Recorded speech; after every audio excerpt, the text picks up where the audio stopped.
Ya, baik rekan-rekan, pada video kali ini saya akan membahas mengenai menghubungkan Arduino ke Adafruit.io yang memberikan layanan Internet of Things. Pada video kali ini saya akan membahas cara ketiga, yaitu dengan ESP8266. Apabila di cara 1 dan cara 2 itu kita menggunakan software di komputer, maka untuk cara ketiga ini lebih praktis karena berupa hardware yang cukup kecil ya, dan tidak perlu membuka software di komputer. Dengan ESP8266 ini Arduino langsung bisa mengirimkan data dan juga menerima data dari Adafruit.io. Lebih jelasnya teman-teman bisa membuka blog yang sudah saya tulis ini. Di sini ESP8266 meneruskan data dari Arduino ke Adafruit.io dan sebaliknya ya, dari Adafruit.io ke Arduino dengan komunikasi serial dan protokol MQTT. Agar lebih jelas lagi saya menunjukkan videonya ini ya. Jadi ini saya demokan. Di sini saya menggunakan IoT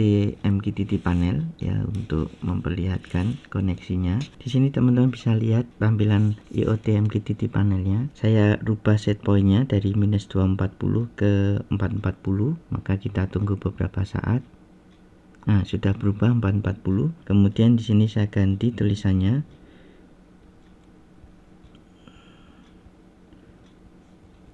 Bisa connect gitu ya.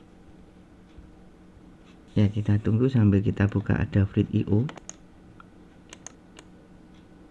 Nah, ini bisa terhubung ya, bisa sama nilainya ya. Ini saya ganti lagi menjadi -780. Ya, kita lihat di sini nanti akan berubah. Nah, -780 ya. Begitu juga dengan potensionya kita bisa atur. Ini potensio bisa saya atur menjadi 1023 maksimum ya, ini 1023. Ya, kita lihat juga di sini di koneksinya IoT MQTT panel ya, ini sudah naik ya. Kemudian kita rubah lagi menjadi lebih kecil, 512 misalnya. 727 saya kurangi lagi. 600 saya kurangi lagi. Ya, 507 ya, seperti itu. Ini juga berubah sama ya. Ya, sama ya. Jadi nilainya bisa berubah. Di sini nilai 29,2 sama, 67 sama ya. Di sini saya juga bisa mengatur dari Adafruit.io. Saya ganti ke 50, maka nanti yang di sini akan berubah menjadi 50. Ya, ini sudah 50. Nah, ini sudah menjadi 50. Saya ganti yang di sini bermain IoT gitu ya. Kita coba tunggu. Ini sudah berubah. Nah, ini bermain IoT ya, seperti itu teman-teman. Jadi kita bisa menghubungkan Adafruit.io dengan Arduino melalui ESP826601 ini ya. Untuk pembuatan langkah-langkahnya bisa teman-teman ikuti di sini ya. Di sini komponennya ya yang perlu disediakan. ESP826601 tipenya seperti ini ya. Kemudian untuk regulator 3V3 ini diperlukan karena suplai daya dari kaki 3V3 Arduino itu tidak memadai ya, sehingga teman-teman butuh regulator untuk mendapatkan tegangan dengan suplai daya yang lebih besar, yaitu kita pakai ini, regulator ini, sehingga nanti ESP8266 ini cukup dayanya sehingga bisa mengirimkan data dan menerima data dengan baik. Untuk USB adapter ini seperti ini ya, kita gunakan untuk memprogram ESP826601.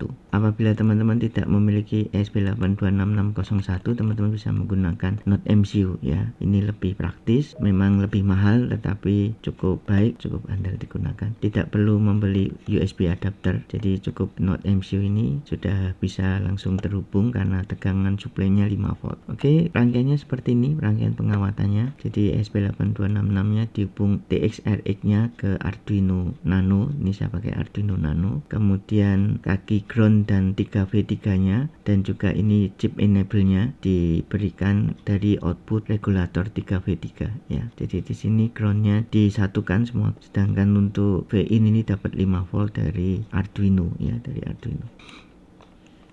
Kalau pakai Node MCU butuh 4 kabel juga, 4 kawat. V-in mendapat 5 volt dari Arduino, kemudian ground disatukan, kemudian TX-RX-nya dibuat bersilangan ya. TX dari Arduino mendapat RX Node MCU dan RX dari Arduino mendapat TX Node MCU. Begitu juga yang tadi ESP826601 ini, TX itu di sini itu mendapat RX Arduino, RX itu di sini mendapat TX Arduino. Itu rangkaian pengawatannya, programnya seperti ini ya, teman-teman bisa copy, upload. Yang perlu diperhatikan, silahkan mengganti nama WiFi dan passwordnya WiFi ya. Kemudian untuk AIO username dan AIO key ini teman-teman bisa dapatkan dari Adapt.io. Silahkan membuka di tombol kuning ini ya. Nah, seperti ini, silahkan di copy AIO username dan AIO key. Langkah berikutnya adalah mengupload. Untuk upload menggunakan USB yang adapter yang seperti ini, teman-teman pastikan untuk menjumper ground dan GPIO 0, karena untuk upload GPIO 0 ini harus dalam kondisi low ya, seperti itu. Saya menggunakan jumper seperti ini. Begitu saya mau memprogram atau mengupload, saya masukkan jumpernya. Begitu saya mau mengoperasikan, saya lepas jumpernya. Ini yang tadi ya.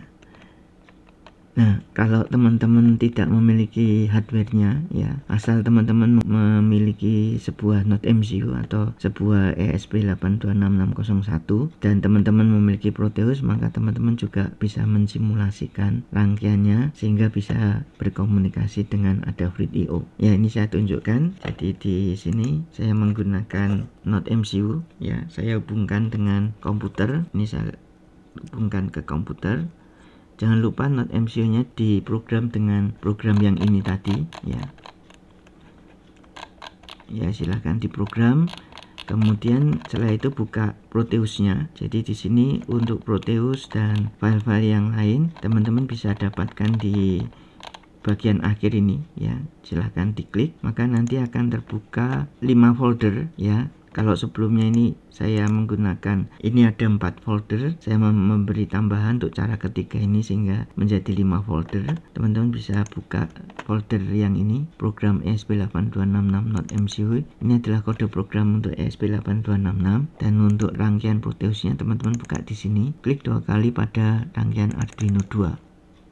Kita harus mengisi ini port COM-nya ya, diisi dengan COM yang digunakan oleh Node MCU. Teman-teman juga bisa membuka di device manager ya. Silahkan perhatikan pada port COM NLPD ini, USB serial ini COM 8 ini ya, ini di COM 8, sehingga COM yang di physical port COM PIM ini juga COM 8. Silahkan di run, dijalankan, kemudian silahkan buka Adapt.io nya. Nah, seperti ini teman-teman ya.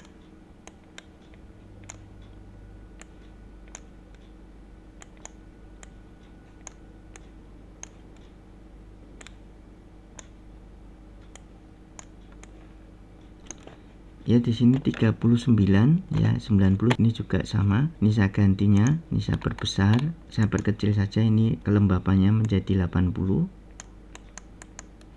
Dan ini saya buat suhunya juga menjadi 20.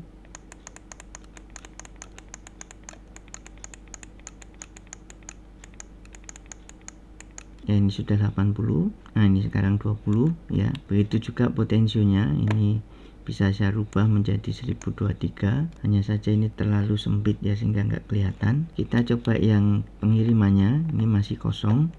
Ini saya kasih set pointnya 1000. Kemudian pesannya adalah simulasi. Ya, kita tunggu beberapa saat. Nah, 1000 simulasi ya, seperti itu. Kita ganti ke minus 720 ya, seperti itu teman-teman ya. Jadi sangat sederhana, sangat praktis. Kita bisa mensimulasikan rangkaiannya dengan menggunakan Proteus dan Node MCU. Karena Proteus ini tidak memiliki koneksi ke WiFi, maka supaya bisa terhubung dengan WiFi kita butuh bantuan Node MCU, atau juga bisa menggunakan ESP826601 dengan adapternya ya. Kita bisa hubungkan ke komputer, maka nanti data yang melalui komunikasi serial, jadi dari Arduino di Proteus ke Node MCU ini menggunakan komunikasi serial, itu datanya bisa diteruskan ke Adapt.io ya, dan dari Adapt.io bisa diteruskan ke Arduino yang ada di Proteus ini ya. Jadi teman-teman dengan ESP8266 ini aplikasinya menjadi lebih praktis ya, jadi bisa portable ya, asalkan ada koneksi WiFi nya dan lebih kecil ukurannya ya. Ya, sampai di sini saja video ini. Terima kasih atas perhatiannya.